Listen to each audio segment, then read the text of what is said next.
If you've ever been to our website, which is whatsonsports.com, you realize that there's tons of videos, there's tons of great articles, and it's a very interactive site. We try to write articles where people can kind of give their opinion or feel out our opinion and really come up with their own kind of opinion on what the things are going on in the sports world. And one of the things we do over there is a thing we call our mailbag. And we give everyone an opportunity to write in and ask us questions.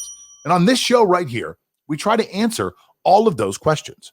So today, we're going to dive deep into the mailbag, and we're going to talk about the questions that you've sent in. But before we do that, before we go any further, I have one more guest that I do want to bring on right now, and he's one of our head writers over at What's on Sports.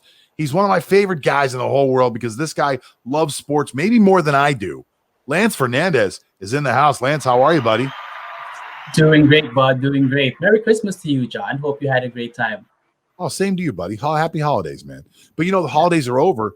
But the one thing that it really left everybody with was our first taste of the NBA. Basketball is back, baby. What'd you notice on the opening weekend?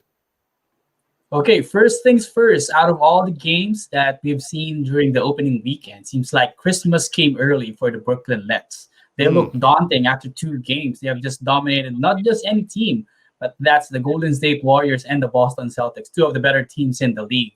They have a potent 1-2 punch in Kevin Durant and Kyrie Irving. But more importantly, they have a deep supporting cast with the guys like Kyrie LeVert. Spencer Dinwiddie is still struggling, but he still contributes bits and pieces. And Jarrett Allen is always an intriguing piece as a rim protector. I firmly believe that over DeAndre Jordan, it should be Jarrett Allen starting so as to further progress his development. But moving forward, despite the loss against the Charlotte Hornets, the Nets look to be legit. Yeah, you know, I always wonder when you bring in most of these guys, their entire life have been the alpha male in the room. So you look at guys that are coming out of the college ranks into the NBA. Well, these guys are all scorers. They're all big defenders. They're all really good athletes. They are the man. It's a very tough adjustment when you start to bring in these other alpha males that are so much better. Now, Kyrie was there last year, but you add Kevin Durant to this team. It's such a new mix. And, you know, without a doubt, Kevin Durant, if he comes back to the form he was in before, is a top 3 player in the NBA. So really to see how they're mixing together, it's only been a few games, but to see how they're mixing together has really, really been great, man. I'm really surprised. I expect a meltdown somewhere along the way. I don't know when it's going to happen, but that's my prediction. Somewhere throughout the year this year, we will see a Nets meltdown. But let's talk about the next thing you noticed on the NBA weekend. Okay, so barring any Nets meltdown, one team that we are already seeing in meltdown mode are the Golden State Warriors. Now, they have lost Klay Thompson throughout the season through the injury, and Draymond Green hasn't showed up yet. So that underlines the importance of defense in the NBA. Nobody can defend like Draymond Green. He is a versatile defender that can stretch to the wing and also defend the big guys of the other team. James Wiseman is not there yet, although he has the tools to be like a Draymond Green, but he's not there yet. And also, there are no other wing defenders in the Warriors, just like Klay Thompson. So it understates the importance of Thompson in the team, not just as a scorer, but as a defender. Kelly Oubre and Andrew Wiggins are not defenders. Brad Wanamaker can be a defender, but he's not given enough minutes to play that role. So that's why you see Golden State trailing by big margins, even though they won their 3rd game by a lucky 3-pointer by Damian Lee.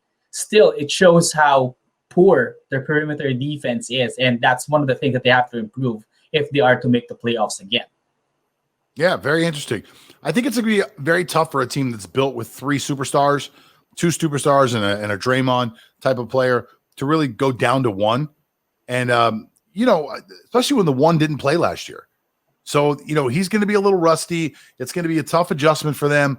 I would love to see Golden State be competitive again. I would hate to see the West be the Lakers and Clippers and possibly Houston, you know, fighting for that top spot again. But I would love to see Golden State become a little bit better of a team. Let's see what happens as time goes on.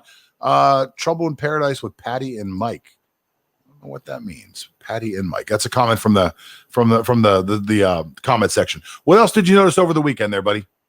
Okay, so this is not exactly Patty and Mike that we're going to discuss next, but it's the new guys for the Los Angeles Lakers, and they don't need any adjustment periods to come in. Dennis Schroeder almost had a triple-double in the opener, though they lost against the Clippers, and Montrezl Harrell just picking up where he left off, but just wearing a different jersey. He's still the same double-double guy and the energy guy off the bench for the Lakers. And not just for one game, they also did it for the next two games, and that's why the Lakers have won two of their first three right now. They are vital pieces for the Lakers' drive for back-to-back titles, and as early as now, they are showing no struggles to adjusting to the Lakers' brand of ball.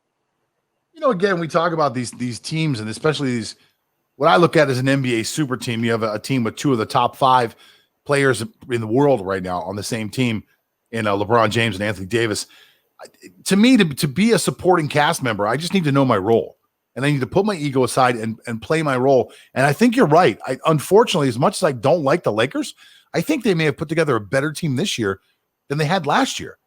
And that's going to be a little scary if they can stay healthy. And as the chemistry really starts to grow with each other, the fact that they looked, at least this weekend, they looked so good chemistry-wise after the first couple games is really shocking to me. What else did you notice over the weekend? Okay, one more thing that we noticed over the weekend is that the Harden drama continues. We have revealed that he has been essentially the king. He has been essentially the king of Houston for 8 years because he's the puppet master of everything, even personnel decisions. And now he has threatened the opening game of the Rockets against the Oklahoma City Thunder. That it was actually postponed because of his blunder, that he attended the party without wearing a mask and he was fined for $50,000 or so. But more importantly, John Wall and DeMarcus Cousins were sidelined due to COVID restrictions. So they did play with a short roster, almost won against Portland, if not for that CJ McCollum conversion. But then again, if you factor it in with all the drama that it has brought to the franchise, the Harden saga continues. I think about a guy like James Harden, and I wonder how you're in a city for 8 years, how you are this Dennis Rodman-like character who goes out and parties every day and is late to practice and does whatever he wants to, kind of runs the team behind the scenes. And we really haven't heard about it. I mean, somehow it's until he showed up 26 pounds overweight, people didn't really mention that he was this eccentrically strange character. I just thought he was the beard threw me off a little bit. It's kind of his thing, whatever. I think it's long. I've had a long beard before. To me, it just feels uncomfortable. So I never really got why he wore it, but I never knew that he was such a weirdo. And I'll be honest with you, I think I like him more. Something about that to me makes me feel like, you know what? You're a millionaire. You're brave enough to say, screw it. I'm going to go party before games and still play well. Let me ask you one question though, Lance. I know you got to go. I know you got a lot of stuff to do today. I know you're writing articles for the website. Let me ask you a question. Do you think that the extra weight will play against James Harden's game? I guess in the general scheme of things, it would not. He would still be one of the potent scorers in the NBA. But it would be better if he can lose some pounds because he still relies on his mobility and his step-back jumpers. So having that added weight, so he won't be as mobile and he won't be as agile as he was before, especially when he's trying that step-back jumper. That's a split second from stepping in up front and then stepping back. So with that added weight, you add like a few milliseconds to that move, which can affect his jumper and his overall game. His name is Lance Fernandez. You can go read his latest articles over at whatsonsports.com. Lance, thank you so much for being part of the show. Now, I have this thing I'd like to start up. If we can get it started here, we can make this thing go viral. I want to start a chant or maybe get T-shirts or sell coffee mugs or something that say, chubby is the new beautiful. I think that's, or maybe chubby's the new sexy or chubby's the new handsome. James Harden can be the poster boy for it, but I want to ride along with this damn thing because I feel like it's going to be a little beneficial for me at the end. Now, before I go any further, let me just remind you that our entire show is being brought to you by our friends over at sportstradingsystems.com. If you're watching the show live on Facebook or on YouTube, you can look at the top of the banner. It's up here, actually. And you can see that this show is brought to you by our friends at Sports Trading Systems. Go over there and learn how to trade sports like other people trade stocks. It's a revolutionary method that'll teach you exactly how you could have an opportunity to make yourself a tremendous amount of cash. Now, I told you earlier that